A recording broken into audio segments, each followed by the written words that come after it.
ఈయన మాట్లాడితే నాకు థ్రెట్ ఉంది అని ఈయన చెప్పుకోవటం.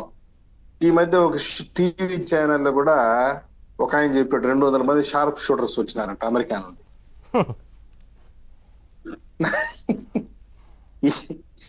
ఈయన చంపడానికి 200 మంది షార్ప్ షూటర్స్ ఎందుకు చెప్పండి? చచ్చిపోయిన పాములు చంపడానికి ఆల్రెడీ ఎత్తిపోయింది కంపెనీ. దానికోసం అమెరికా నుండి వచ్చానని ఒక జర్నలిస్ట్ వాళ్ళు చూశాను. నోటీసులు కూడా ఇచ్చినారు అనుకుంటే పోలీసులు అతనికి వచ్చే అటెండగా అనేసి. ఆ పరిస్థితుల్లో ఈయన ట్రబుల్ క్రియేట్ చేస్తున్నాడు. 40 మంది ప్రైవేట్ సెక్యూరిటీ అంట. ప్రైవేట్ సెక్యూరిటీ అంటే ఏంది? నథింగ్ బట్ బౌన్సర్స్, అంతే కదా సార్. Nothing but bouncers.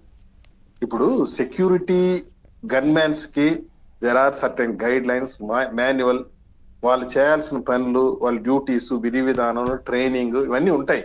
అవును, అవన్నీ వదిలిపెట్టేసి నిన్న చూడండి, రాజమండ్రి సెంట్రల్ జైల్లో మిథున్ రెడ్డి గారిని అరెస్ట్ చేసినప్పుడు పెద్దిరెడ్డి రామచంద్ర రెడ్డి గన్మ్యాన్లు 2 పోయినారు.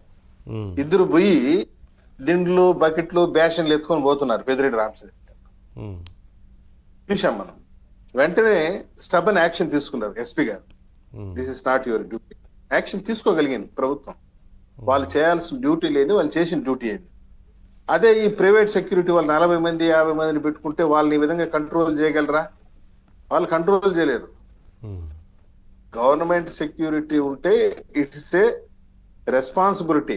ఆయన్ని కంటికి రెప్పలాగా కాపాడడం అనేది ప్రభుత్వం బాధ్యత, ప్రభుత్వం కల్పించినటువంటి భద్రతా సిబ్బంది బాధ్యత. అది మేము తీసుకున్నాం. చంద్రబాబు నాయుడు గారు ఎక్కడా కూడా ఆయన మాజీ ముఖ్యమంత్రి అయ్యాడే, ఆయన భద్రత తగ్గించాలనేటువంటి ధ్యాస కానీ ఎక్కడ లేదు, కించిత్ లేదు. పూర్తి స్థాయిలో సెక్యూరిటీ కల్పిస్తా ఉంటే ఈయన ఊరికానే ఆగిత్యం చేసుకుంటూ 40 నాకి అంటే ఈయన చెప్పే లెక్క ప్రకారం రాష్ట్రంలో ఉన్న పోలీస్ స్టేషన్ లో నుంచి ప్రతి ఒక్కొక్క స్టేషన్ నుండి ఒక్కొక్కరు వచ్చి ఆయన భద్రత దాదాపు ఒక 600 మంది 700 మంది భద్రత కల్పించాలని కోరుకుంటున్నాడేమో నాకు అర్థం కాదు. ప్రధానమంత్రి కూడా ఉండదు ఆ రకమైన ఆ రేంజ్ భద్రత. అంటే గతంలో ఆయన ముఖ్యమంత్రిగా ఉన్నప్పుడు ఆ సెక్యూరిటీని వాడుకున్నారు కదా, అలా కోరుకుంటున్నారంటారా? ఇక్కడ ఒక విషయం బాగా గుర్తుపెట్టుకోవాల్సిందంటే, ఈయన వల్లే ప్రజలకు థ్రెట్ ఉంది. ఈయన ప్రజల నుండి కానీ ఇంకొక నుండి కానీ ఈయనకి ఎక్కడ థ్రెట్ ఉంది చెప్పండి?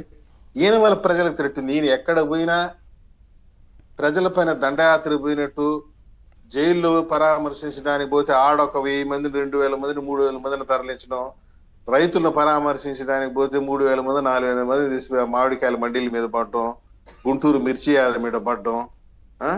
ఇదా ఒక నాయకుడు చేయాల్సిన పని? నీ వల్ల ప్రజలకు థ్రెట్ ఉంది. మనం గతంలో చాలా మంది లీడర్లు చూసాం, ఎంత సింపుల్ గా ఉంటారండి. అంతెందుకు నిన్న కాక మొన్న మన ముఖ్యమంత్రి గారు చంద్రబాబు నాయుడు వెరీ సింపుల్ గా ఆటోలో పోతున్నాడు. ఆయన చూసాం మనం కూడా. ఆయనే చాలా సందర్భాల్లో చెప్పాడు ఓపెన్ మీటింగ్ లో, నాకు భారీ భద్రత కల్పించి పబ్లిక్ న్యూసెన్స్ క్రియేట్ చేయబాకండి, పబ్లిక్ ఇబ్బంది కల్పించకూడదు. నేను పోయేటప్పుడు ట్రాఫిక్ జామ్ చేయటం, కుయ్యమని సౌండ్లు వేయటం, సైరన్ ఇవన్నీ కూడా తగ్గించండి అని తొలి రోజే చెప్పాడు. అవును అవును. ఈయన ఇప్పుడు మాజీ ముఖ్యమంత్రి హోదాలో ట్రాఫిక్ జామ్ చేయటం, కుయ్యని అర్పించుకోవటం ఇవన్నీ తగ్గిపోయినాయి బాగా. గ్రీన్ ఛానల్ కోరుకుంటాడు, అవన్నీ తగ్గిపోయింది. ఇప్పుడు ఇవ్వలేం కదా. సరే, ఈయన ఇంకా కూడా ముఖ్యమంత్రి అనేటువంటి ట్రాన్స్ లో ఉన్నాడు. ఈయన ఆ ట్రాన్స్ నుంచి బయట రావాల్సిన అవసరం ఉంది. మీరు అన్నట్లుగా అప్పుడున్న 609 మంది పోలీసులు కోరుకుంటున్నట్టున్నారు. రజనీ గారు ఏంటండి అంటే గతంలో చాలా సందర్భాల్లో ఇప్పటికే చాలా క్లియర్గా ప్రభుత్వం కూడా చెప్తా ఉంది, Z+ కేటగిరీ సెక్యూరిటీ కల్పిస్తున్నాము, భద్రత విషయంలో